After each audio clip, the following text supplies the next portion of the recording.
Have you ever done anything that was genuinely dangerous? What happened? What were the consequences? Okay.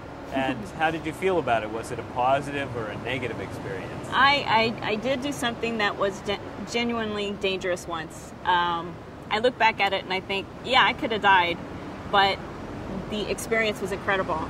My husband and I, just before we got married, went to Hawaii. And we rented a car and we went out into this area where the volcano had taken out a whole neighborhood. So we hiked out there at night. There's no lights, it's just black, to the edge of this cliff and watched. It was incredible. Watched the lava just coming out. But we're standing on a cliff that's made of lava. And lava's very unstable and there's no warning. It breaks off, it falls into the ocean. It felt like we were close. You could see the smoke, the sulfur was coming towards us, but the ocean the waves kind of pushed everything up, so it didn't really hit us.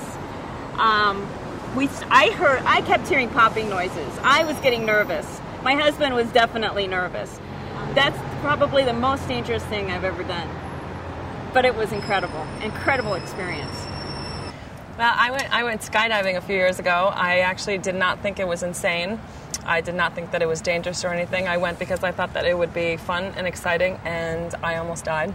I went tandem, so that means that you have to actually strap yourself into your instructor and you jump out of the plane and dive with him.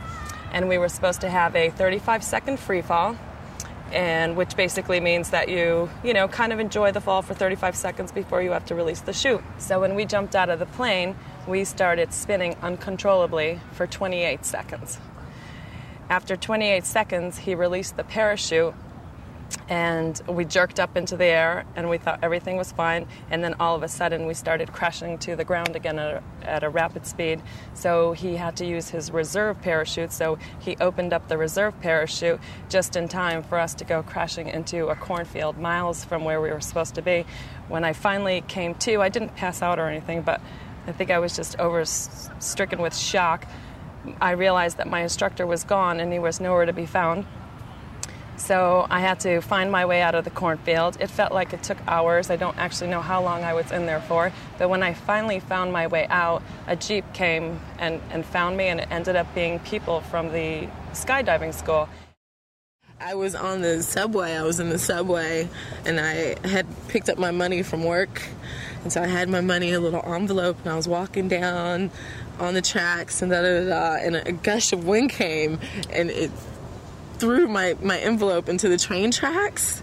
So, against my complete better judgment, it was a horrible idea, but I jumped down on the tracks, got the envelope, and then had two men pull me up before the train got here. It's a bad mistake. Never do it again, but I got my $60, so I don't know. And what I learned was to stuff my money deep in my bag as opposed to right outside of my bag so it could fall out. But I'm safe. It worked out.